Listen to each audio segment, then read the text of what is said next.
આપ સર્વોને હેતપૂર્વક જય શ્રી સ્વામિનારાયણ। આજની સત્સંગ કથા વાર્તા નિજ મંદિર સાવરકુંડલા પવિત્ર ચાતુર્માસ વિશેષ।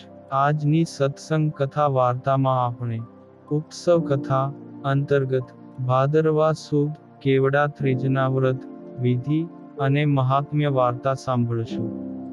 આ વ્રત ભાદરવા સુદ ત્રીજના દિવસે લેવાય છે। વ્રત કરનારે નિત્ય ક્રમમાંથી પરવારી ભગવાન શંકરની કેવડાથી પૂજા કરવી। આ દિવસે નકોરડો ઉપવાસ કરવો અને આખો દિવસ કેવડો સૂંઘવો। આ વ્રત કરવાથી ભગવાન શંકર પ્રસન્ન થાય છે અને મનોવાંછિત ફળ મળે છે। સ્ત્રીઓના તહેવારોમાં કેવડા ત્રીજનું વ્રત મુખ્ય છે। તે દિવસે ત્રીજ હસ્તી નક્ષત્રયુક્ત હોય છે અને તે દિવસે વ્રત કરવાથી બધા ફળોની પ્રાપ્તિ થાય છે। આ વ્રત સ્ત્રીઓને સૌભાગ્ય આપવા અને તેમના સૌભાગ્યની રક્ષા કરનારું છે।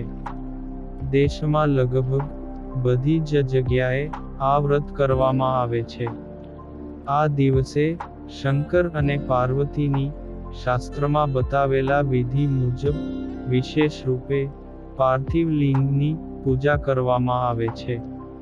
સ્ત્રીઓ આ દિવસે નિર્જળ ઉપવાસ કરે છે અને સાંજે વિધિપૂર્વક શિવ પાર્વતીની પૂજા આરતી અને કેવડા ત્રીજના વ્રતની કથા સાંભળે છે અને તે શિવને પ્રાર્થના કરે છે કે મારો પતિ દીર્ઘાયુ બને, મારો સુહાગ અમર રહે।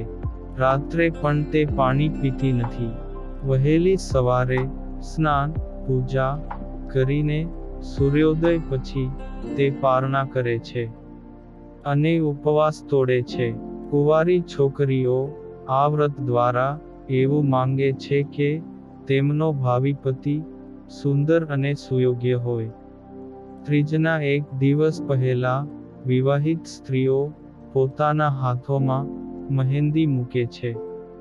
આ પ્રસંગે ગવાતા ગીતો મધુર, ગુણયુક્ત અને મુખ્ય રીતે પતિ, સાસરિયું અને પિયરથી સંબંધિત હોય છે। આ ગીતો વર્ષા સંબંધી પણ હોય છે। આ વ્રતનું વર્ણન શિવ પાર્વતીના સંવાદના રૂપમાં ભવિષ્ય પુરાણના ઉત્તર ભાગમાં મળે છે। અને હવે સાંભળીએ કેવડા ત્રીજની વ્રત કથા। એક વખત કૈલાસ પર્વત ઉપર ભગવાન શંકર અને માતા પાર્વતી સોગઠા બાજી રમવા બેઠા હતા। રમત ખૂબ રસાકસી ભરી જામી હતી। ત્યાં જ વચમાં પાર્વતીને કનિક યાદ આવતા ભગવાનને પૂછી બેઠા કે હે સ્વામી, તમને પામવા માટે મેં કયું વ્રત કર્યું હશે? તે મને યાદ નથી। ત્યારે ભોળાનાથે પાસા ફેંકતા કહ્યું કે હા, મને ખ્યાલ છે। એક વખત નારદજીએ તમારા પિતા હિમાલયની મુલાકાત લીધેલી। ત્યારે નારદજીએ તમારા પિતાજી આગળ મારા ખૂબ વખાણ કર્યા હતા। એ વખતે તમે પણ ત્યાં હાજર હતા। તમે પણ મારા વખાણ સાંભળ્યા અને એ જ વખતે તમે મારી સાથે લગ્ન કરવાનું મનોમન નક્કી કર્યું। નારજીએ વખાણ મારા કર્યા, પણ તમારા પિતાનો આગ્રહ તો એવો હતો કે તમારા લગ્ન વિષ્ણુ સાથે થાય। આથી તમે નારદજી પર ખૂબ ગુસ્સે થયા। ભોળાનાથ વધુમાં આગળ જણાવે છે કે ત્યારબાદ તમે તમારી મૂંઝવણ તમારી સહેલીને કહી। ત્યારે સહેલીએ બધી ચિંતા છોડીને વનમાં ફરવા જવાનો તમારી આગળ પ્રસ્તાવ મૂક્યો, જે તમે માન્ય રાખ્યો અને એ પછી તમે વનમાં ફરવા ગયા। ત્યાં એક જગ્યાએ માટીનો ઢગલો પડ્યો હતો। તમે એ માટીના ઢગલા આગળ આવીને બેઠા અને સાથે રમતા રમતા માટીનું એક શિવલિંગ બનાવી દીધું।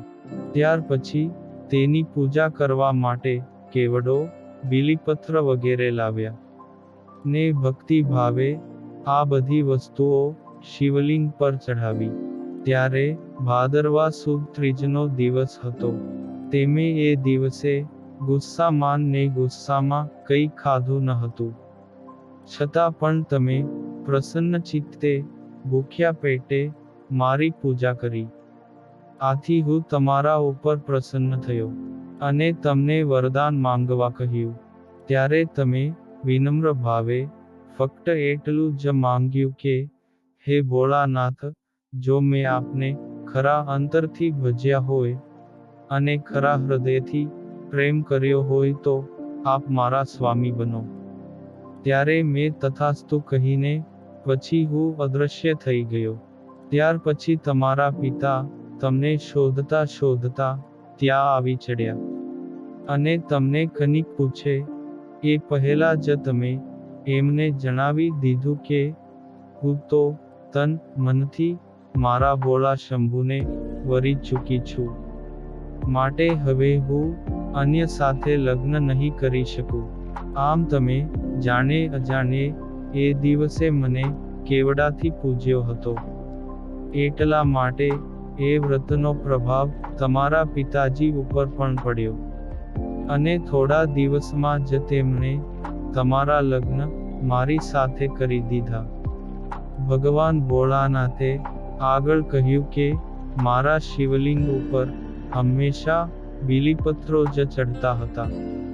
પરંતુ તમે જ્યારથી મને કેવડો ચઢાવવા માંડ્યો ત્યારથી, એટલે કે ભાદરવા સુદ ત્રીજના દિવસે જે કોઈ મને કેવડો ચઢાવશે એની શ્રદ્ધા ફળશે અને દરેક મનોકામના પૂર્ણ થશે.